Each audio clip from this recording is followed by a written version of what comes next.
نحمده ونصلي على رسوله الكريم أما بعد فأعوذ بالله من الشيطان الرجيم بسم الله الرحمن الرحيم رب اشرح لي صدري ويسر لي أمري واحلل عقدة من لساني يفقهوا قولي ربنا زدنا علما ربنا زدنا علما ربنا زدنا علما اللهم فقهنا في الدين اللهم فقهنا في الدين اللهم فقهنا في الدين آمین الہی آمین۔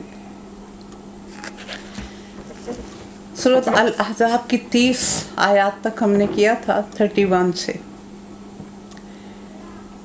اعوذ باللہ من الشیطان الرجیم بسم اللہ الرحمن الرحیم وَمَن يَقْنُتْ مِنكُنَّ لِلَّهِ وَرَسُولِهِ وَتَعْمَلْ صَالِحًا نُؤْتِهَا أَجْرَهَا مَرَّتَيْنِ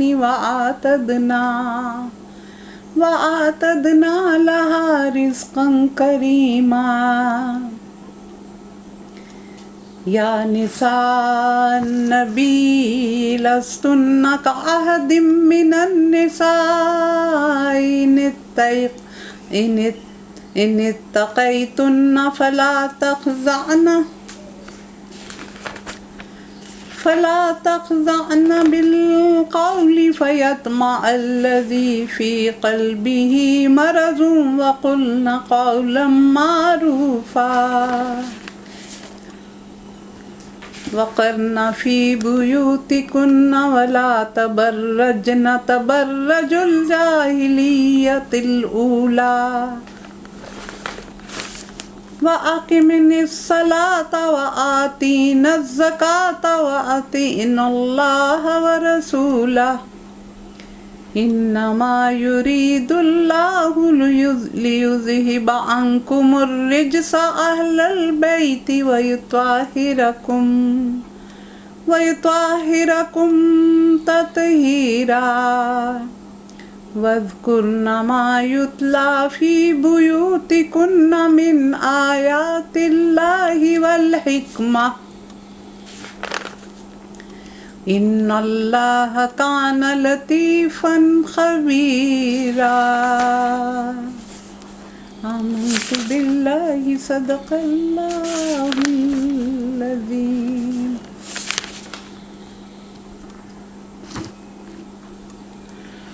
اور تم میں سے جو اللہ اور اس کے رسول کی اطاعت کرے گی اور نیک عمل کرے گی اس کو ہم دوہرا اجر دیں گے۔ یہ امہات المومنین کے لیے کہا جا رہا ہے، اور ہم نے ان کے لیے رزق کریم مہیا کر رکھا ہے۔ ازواج رسول آپ کے ساتھ اعلیٰ علیین میں ہوں گی، جو جنت کی بلند ترین منزل وسیلہ ہے اور اس کی چھت عرش الہی ہے، یہ ان کو درجہ ملے گا۔ کہ انصار و مہاجرین کی خواتین کو دیکھ کے تو ازواج مطہرات کے دل میں بھی یہ خیال پیدا ہوا کہ ہمارے لیے بھی کچھ سہولت پیدا ہو جائے، ہمارے لیے بھی نان نفقہ میں کچھ اضافہ ہو جائے، تو پھر یہ صورت حال پیش آئی تھی، اور رسول اللہ صلی اللہ علیہ وسلم نے 1 مہینہ کے لیے آپ ان سے کنارہ کشی اختیار کر لی تھی، اور یہ افواہ بھی اڑ گئی تھی کہ آپ نے ان کو ڈیورس دے دیے، لیکن یہ غلط بات تھی، یہ افواہ تھی۔ آپ نے صرف کنارہ کشی کی تھی، اور پھر آپ نے ان سب سے کہا تھا کہ آپ لوگ سوچ لو، تو اگر آپ میرے ساتھ رہنا چاہتے ہو تو ایسے ہی ہوگا میرے ساتھ، تو اور اگر آپ کو خوشحالی چاہیے تو آپ بے شک جا سکتی ہیں۔